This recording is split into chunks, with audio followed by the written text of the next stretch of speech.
Hello guys, welcome back to channel. അപ്പോൾ നമ്മളിപ്പോൾ ഉള്ളത് നമ്മുടെ വീടിൻ്റെ അടുത്തുള്ള ഒരു സ്ഥലത്താണ്. ഇവിടെയാണ് മുണ്ടക്കൈ ചൂരൽമല അവിടെയുള്ള ആൾക്കാർക്ക് വേണ്ടിയിട്ട് പണിയുന്ന വീടുകളുണ്ട് ഇവിടെ. അപ്പോൾ അതിൻ്റെ പണി പൂർത്തിയായിട്ടുണ്ട്. അപ്പോൾ നമ്മളിപ്പോൾ അത് കാണാൻ പോവാണ്.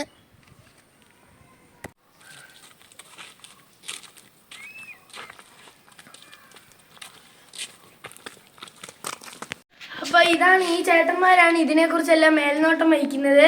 അപ്പോൾ ഈ ചേട്ടന്മാർ ഇതിനെക്കുറിച്ച് കൂടുതൽ പറയും. ദുരിതബാധിതർക്ക് വേണ്ടി നമ്മളെ മഹലിലെ പാർക്ക് ഉസ്മാൻ 25 സെൻറ്റ് സ്ഥലം സമസ്തക്കായി സംഭാവന ചെയ്തപ്പോൾ അതിൽ വീടുണ്ടാക്കാന്നുള്ള ഉദ്ദേശത്തോടു കൂടെ നമ്മൾ സമസ്ത കേരള ജമിയത്തുൽ ഉലമയെ സമീപിച്ചപ്പോൾ അവർ സമസ്തയുടെ കീഴിലുള്ള അൽബിർ പബ്ലിക് സ്കൂൾ അവരുടെ പിഞ്ചു കുഞ്ഞുങ്ങളിൽ നിന്ന് പിരിച്ചെടുത്ത സംഖ്യ ഉപയോഗിച്ച് 3 വീട് അവർ നിർമ്മിച്ച് നൽകുകയും അതോടൊപ്പം തന്നെ ഈ ദുരിതമുണ്ടായപ്പോൾ വില്യപ്പള്ളിയിലുള്ള മയ്യന്നൂർ മഹൽ കമ്മിറ്റിയുടെ പ്രസിഡന്റ് ഞങ്ങളുമായി ബന്ധപ്പെടുകയും ഒരു വീടുണ്ടാക്കാൻ സന്നദ്ധ പ്രകടിപ്പിക്കുകയും ചെയ്തതിൻ്റെ അടിസ്ഥാനത്തിൽ ഒരു വീട് അവരും, അങ്ങനെ 4 വീടാണ് നമ്മളിവിടെ നിർമ്മിച്ച് നൽകാൻ ഉദ്ദേശിച്ചത്. അതിൻ്റെ പണി ഏതാണ്ട് പൂർത്തിയായിക്കൊണ്ടിരിക്കുകയാണ്. അതോടൊപ്പം തന്നെ ഇവർക്ക് ആവശ്യമായ കുടിവെള്ളത്തിന് വേണ്ട സഹായങ്ങൾ ചെയ്യുന്നതിന് വേണ്ടി പാർക്ക് ഉസ്മാൻ്റെ ഉമ്മ അവിടെ കിണർ നിർമ്മിക്കുന്നതിനാവശ്യമായ സ്ഥലം സംഭാവന നൽകുകയും ആ സ്ഥലത്ത് ഒരു ഉദാരമതി നമുക്ക് വലിയ കിണർ നിർമ്മിച്ച് നൽകുകയും ചെയ്തിട്ടുണ്ട്.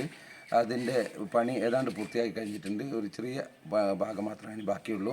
അത് കഴിഞ്ഞു കഴിഞ്ഞാൽ ഏതാണ്ട് മഴയ്ക്ക് മുമ്പ് നമ്മൾ ഇവരെ പുനരധിവസിപ്പിക്കണം എന്നാണ് ആഗ്രഹിക്കുന്നത്. ടൗൺഷിപ്പും അതേപോലെ തന്നെ മറ്റ് സന്നദ്ധ സംഘടന, മുസ്ലിം ലീഗ് ഉൾപ്പെടെയുള്ള സന്നദ്ധ സംഘടനകളുടെ വീട് നിർമ്മാണം ആയി ബന്ധപ്പെട്ട് അതിലുള്ള ആളുകളെ തിരഞ്ഞെടുത്തതിന് ശേഷം അതിൽ നിന്ന് ബാക്കിയുള്ള ആളുകൾ ഇങ്ങോട്ടൊക്കെ വരാൻ സന്നദ്ധരിക്കുന്ന ആളുകളുണ്ട്. അവരെ സമസ്ത തിരഞ്ഞെടുക്കും, സമസ്ത ജില്ലാ കമ്മിറ്റി തിരഞ്ഞെടുക്കും. അതിനുശേഷം മഴയ്ക്ക് മുമ്പ് പണി പൂർത്തീകരിച്ച് വീട്ടുകൂടൽ നടത്തണം എന്നാണ് ആഗ്രഹിക്കുന്നത്. അതിനു വേണ്ടിയാണ് ഞങ്ങളൊക്കെ തന്നെ പരിശ്രമിച്ചുകൊണ്ടിരിക്കുന്നത്. കട്ടയാട് ഹിദായത്തുൽ ഇസ്ലാം കമ്മിറ്റിയുടെ കീഴിലാണ് ഈ പ്രവർത്തനങ്ങളൊക്കെ പുരോഗമിക്കുകയും അതിന് വേണ്ട നേതൃത്വം നൽകുകയും മേൽനോട്ടം വഹിക്കുകയും ചെയ്യുന്നതാണ് കട്ടയാട് ഹിദായത്തുൽ ഇസ്ലാം കമ്മിറ്റിയാണ്. അതിന് വേണ്ടി സഹകരിച്ച എല്ലാവരോടും നന്ദി രേഖപ്പെടുത്തുകയും ചെയ്യാം. മഹല് കളക്ഷൻ എടുത്ത് ദുരന്തത്തിൽ ഇരയായിട്ടുള്ള ആളുകൾക്ക് ഒരു തുക സമാഹരിച്ചു കൊടുക്കുന്നതായിരുന്നു ഞങ്ങളുടെ ലക്ഷ്യം ആയിട്ടുള്ളത്.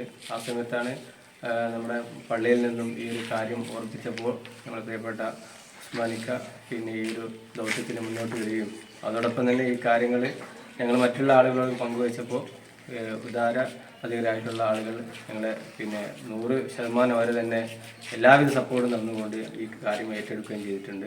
നിരന്തരമായി അവരും ഞങ്ങളുമായിട്ട് ബന്ധപ്പെട്ടുകൊണ്ട് തന്നെ ഈ വീടിൻ്റെ പണിയും കാര്യങ്ങളൊക്കെ വിലയിരുത്തി നല്ല രൂപത്തിൽ ഏറ്റവും നല്ല ഗുണനിലവാരമുള്ള വീടുകളാക്കി മാറ്റാൻ വേണ്ടിയിട്ടുള്ള ശ്രമത്തിലാണ് മഹല്ല് കമ്മിറ്റി അതിൻ്റെ നിർമ്മാണവുമായി ബന്ധപ്പെട്ട ചുമതല വഹിക്കുന്ന കമ്മിറ്റിയൊക്കെ ഉള്ളത്. ഏതായിരുന്നാലും മഴയുടെ മുന്നോടിയായിട്ട് നമുക്ക് ഈ വീട്ടിൽ കൂടുതലും അതുമായി ബന്ധപ്പെട്ട ചടങ്ങുകൾ പൂർത്തീകരിക്കാൻ വേണ്ടിയിട്ടാണ് ഞങ്ങൾ ശ്രമിച്ചുകൊണ്ടിരിക്കുന്നത്. നമ്മളിവിടെ ഈ വീട് നിർമ്മിക്കുന്ന സമയത്ത് തന്നെ അവർക്ക് ഉപയോഗിക്കാൻ പറ്റുന്ന രൂപത്തിൽ കുടുംബത്തിന് നല്ല രൂപത്തിൽ താമസിക്കാൻ പറ്റുന്ന ഒരു രൂപകൽപ്പനയാണ് പ്ലാനാണ് നമ്മൾ ഉണ്ടാക്കിയിട്ടുള്ളത്. 3 ബെഡ്റൂം, അതുപോലെ തന്നെ സിറ്റ് ഔട്ട്, നല്ല അടുക്കള, അതുപോലെ തന്നെ 2 ബാത്റൂം ഉൾപ്പെടെയുള്ള ഡൈനിങ് ഹാൾ ഉൾപ്പെടെയുള്ള നല്ല ഗുണനിലവാരത്തിലുള്ള വീടാണ് നമ്മൾ നിർമ്മിച്ചിരിക്കുന്നത്. കൂടാതെ വർക്ക് ഏരിയ ഉണ്ട്. ഇനി ഭാവിയിൽ അവർക്ക് 2ാം നില എടുക്കുകയാണെങ്കിൽ അതിനുള്ള സംവിധാനത്തോടു കൂടി തന്നെയാണ് ഈ വീട് നിർമ്മിച്ചിട്ടുള്ളത്. അതോടൊപ്പം ഞങ്ങൾ ഈ റോഡിൻ്റെ നിർമ്മാണവുമായി ബന്ധപ്പെട്ട് അതുമായി ബന്ധപ്പെട്ട കാര്യങ്ങളും വേഗത്തിലാക്കാൻ വേണ്ടിയിട്ടുള്ള ശ്രമം നടത്തിക്കൊണ്ടിരിക്കുന്നുണ്ട്.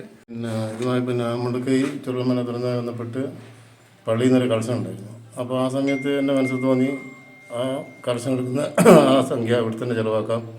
എൻ്റെ കയ്യിൽ ഒരു 1/2 ഏക്കർ ഭൂമി ഉണ്ടായിരുന്നു. അതിൽ 25 സെൻറ്റ് സ്ഥലം ഞാൻ എന്താക്കി അപ്പോൾ തന്നെ സ്ഥാനോട് പറഞ്ഞ് ഇവരോടൊക്കെ പറഞ്ഞ് കമ്മിറ്റിക്കാരോടൊക്കെ പറഞ്ഞ് അത് ഇതിലേക്ക് ഞാൻ മാറ്റി വെച്ചു. പിന്നീട് അവർ പെട്ടെന്ന് തന്നെ ആ കാര്യങ്ങളൊക്കെ നീക്കി ഇപ്പോൾ ഈ ഘട്ടത്തിലെത്തി നിൽക്കുകയാണ്. അപ്പോൾ ഇതെല്ലാവരും മാതൃകാപരമായിട്ട് സ്വീകരിക്കണം. ഇത് നമ്മളെ പോലുള്ള മദ്രസയിൽ പോകുന്ന കുട്ടികൾ പിരിച്ചെടുത്ത പൈസ കൊണ്ടാണ് ഇതൊക്കെ ഉണ്ടാക്കിയത്. എല്ലാവരും ഇവരെ അഭിനന്ദിക്കുകയാണ്. അപ്പോൾ ഗൈസ്, നമ്മൾ ഇവിടെ വൈൻഡപ്പ് ചെയ്യണം. നിങ്ങൾക്ക് ഇവിടെ ഇഷ്ടപ്പെട്ടെങ്കിൽ ലൈക്ക്, ഷെയർ, സബ്സ്ക്രൈബ്, കമൻറ്റ് ചെയ്യുക.